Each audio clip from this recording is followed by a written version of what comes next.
No Giro Ambiental de hoje, a gente vai falar sobre o trabalho da engenheira agrônoma Mariângela Hungria, que ganhou o Prêmio Mundial da Alimentação, o World Food Prize, equivalente ao Nobel da Alimentação. Quem recebe esse prêmio é porque contribuiu qualitativamente, quantitativamente e também para a disponibilidade dos alimentos no mundo. Muito obrigada pela sua participação aqui com a gente, Mariângela. Eu que agradeço essa oportunidade de poder falar um pouco sobre o nosso trabalho. Mariângela, são 3 décadas aí debruçadas sobre a produção de bioinsumos, que foi uma coisa muito nova quando você começou, né? Eu queria saber se você encontrou resistências e o que te fez persistir nesse caminho. Na verdade, sou até mais velhinha, tá? São 4 décadas, um pouquinho mais que 4 décadas. E aí, é uma coisa, sabe isso, que é uma coisa de vocação desde criança? Eu realmente adorava a parte de biológicos e quando eu tinha 8 anos, eu li um livro que minha avó me deu sobre vida dos microbiologistas e resolvi ser uma microbiologista. Logo depois ela me deu um livro sobre a Madame Curie e eu falei, nossa, então mulher pode ser cientista. Mas eu queria, eu ficava muito triste assim quando eu via uma pessoa passando fome na rua, e daí eu falava assim, não, eu quero fazer alguma coisa para contribuir para que não exista uma pessoa passando fome. Então, naturalmente, eu fui fazer o curso de engenharia agronômica. Só que eu fui numa época, que era metade da década de 1970, onde a gente estava no auge da Revolução Verde, que foi muito importante, que até tirou o Brasil da posição de importador de alimentos, mas era a filosofia de adubação química muito pesada para aumentar a produtividade das culturas. E eu tinha essa vocação para os biológicos e acreditava muito que a adubação química podia ser importante, mas que devia ter um lugar para os biológicos na agricultura. Então, eu terminei a agronomia, era uma profissão majoritariamente masculina e querendo trabalhar com biológicos, numa época que as pessoas só pensavam em químicos. Então, foi assim um começo de carreira difícil, porque quando você está no início da carreira, né, nossa, você está com todo aquele gás, cheio de sonhos, quer realizar muita coisa, e eu estava decidindo por uma área que as pessoas nem achavam que ia ser importante um dia. Mas engraçado, por isso que eu falo que é de vocação, que estava definido lá desde criança, apesar de ter muito mais dificuldades e de me oferecerem outras áreas, eu nunca pensei em mudar, eu nunca desviei 1 centímetro daquilo que eu acreditava, e acho até que esse prêmio, que eu também jamais imaginei na vida que poderia ganhar, foi por resistência, persistência, resiliência, sabe, por realmente ter acreditado numa época em que ninguém acreditava. E fico muito feliz que nessas 4 décadas a gente pôde contribuir, trabalhei intensivamente e hoje acho que tem essa contribuição do Brasil ser o maior utilizador de tecnologias, de bioinsumos na agricultura e de receber esses benefícios pelo uso dos micro-organismos na agricultura. Maravilhoso, muito inspirador. Mas para quem está assistindo, eu só queria que a gente fizesse uma pequena legenda aqui para entender o que é o bioinsumo. Ele substitui o químico tanto na fertilização do solo quanto na defesa também biológica, né? Em vez de usar um defensivo químico, você usa um defensivo biológico. Teria como resumidamente falar para as pessoas qual é essa diferença? Sim, olha, então, os biológicos, conforme você falou, existem essas 2 utilizações dele. A minha carreira, eu dediquei aos biológicos que poderiam substituir total ou parcialmente os fertilizantes químicos. E eu vou dar um exemplo, né, porque existem vários exemplos, mas um exemplo que eu vou dar é do processo de micro-organismos que eu mais estudei toda a minha vida, que chama fixação biológica do nitrogênio, com a cultura aqui, que é o carro-chefe, eu trabalho na Embrapa Soja, com a cultura da soja. Mas ele é aplicável para várias culturas. O que acontece? Aqui no ar que a gente respira, 80% quase é de N2. E a gente precisa muito de nitrogênio, porque ele dá DNA, RNA, aminoácidos, proteínas. Então as plantas precisam muito de nitrogênio. E olha só que coisa, a gente respira 80% de N2 e a gente não consegue usar esse N2, porque ele tem uma ligação muito forte entre os átomos de nitrogênio. E para a planta aproveitar, teria que ser só N, não N2. Então, lá na indústria, eles desenvolveram um processo que gasta muita energia para quebrar essa ligação tripla, que é muito forte. Uma média de 6 barris de petróleo para fazer 1 tonelada de amônia. E o que acontece? Algumas bactérias, antes até que tivesse qualquer planta na face da Terra, elas evoluíram para ter uma enzima que faz a mesma coisa que precisa 6 barris de petróleo. E surgiram as plantas na evolução, elas passaram a se associar às diferentes plantas com diferentes graus de especificidade, daí ela fica pertinho da planta, pega o nitrogênio do ar, transforma em N e já dá direto para a planta. Aquele sem poluir o ambiente, porque o fertilizante nitrogenado, nesse caso, ele não é uma coisa natural que evoluiu com a planta, então ele não é eficiente como processo biológico. Então a gente perde esse nitrogênio muito, poluição que vai para as águas, para os rios, às vezes a gente vê até como resultado disso proliferação de plantas nos rios que consomem o oxigênio, matam os peixes e muito também gases de efeito estufa.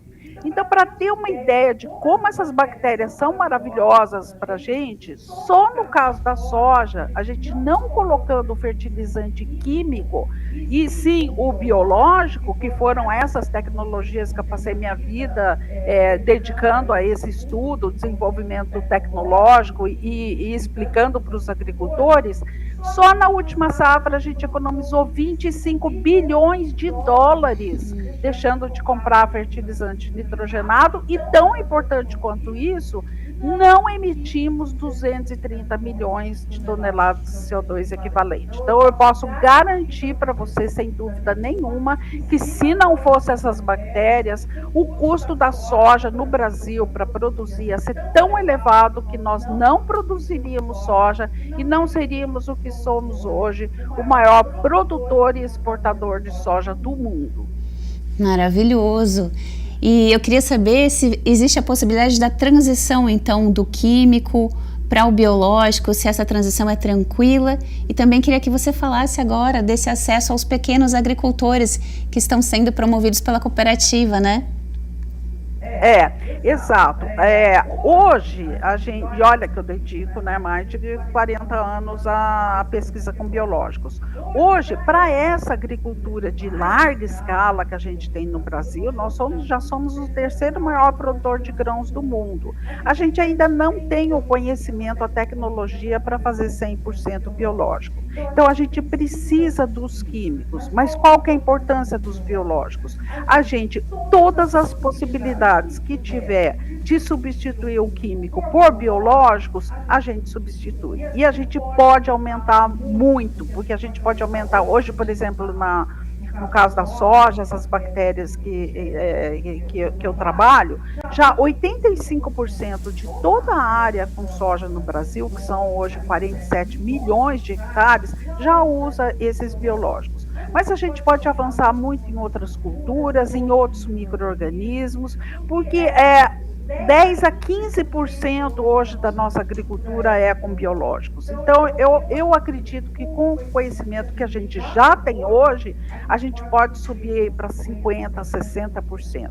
E o resto vai ter que ser tipo de tecnologias disruptivas, investimento de pesquisa para a gente avançar além dos 60%. E o que é maravilhoso desses biológicos, né? Que eu falo assim, que realmente a vida me presenteou com uma tecnologia que é tão maravilhosa de trabalhar. Por quê? Porque ela serve para pequeno, serve para grande, serve para todo tipo de agricultura e agricultores. Um exemplo aqui, eu sou aqui do Paraná, de Londrina. O Paraná é um estado fantástico de agricultura e são a grande maioria são pequenos e médios agricultores. Então, nós fizemos aqui a gente tem um trabalho de 7 anos já de extensão, onde a gente vai, mostra esses biológicos, faz parcelas demonstrativas, faz dias de campo, e em 5 anos, eu fiz uma compilação dos primeiros 5 anos, olha, são agricultores de, no máximo, 50 hectares de soja. São agricultores, pequenos agricultores. E o que deu em 5 anos de 3 mil agricultores que nós atendemos? Deu que não só melhorou o solo dele, porque é vida no solo, né? E a vida do solo é muito importante. Como muito importante para esses pequenos agricultores é que eles tiveram um ganho econômico médio de $111 por hectare. Então, $111 para um agricultor de 50 hectares, é nessa cultura que demora 4, 5 meses, tá? É o dinheiro que ele vai poder comprar um novo trator, colocar uma internet melhor na casa para o filho não ir para a cidade, e essas coisas. Então, é a possibilidade dele melhorar a vida dele e assim conseguir ficar no campo. E também, além disso, né, ele vai ter mais 7 meses para pôr as outras culturas que ele precisa, como arroz, feijão, frutas. Então, é um ganho muito importante que ele tem com o uso desses biológicos. Sustentabilidade ambiental e financeira, né? Isso não precisa nem de legenda, né? E eu não podia deixar de te perguntar da importância das grandes mulheres que te marcaram. Você já falou da sua avó, teve a pesquisadora também, e da sua fala, né, de que as mulheres cientistas precisam de apoio também, principalmente no período da maternidade, para que possam continuar sua carreira sem interromper e muitas vezes até desistir eventualmente, né?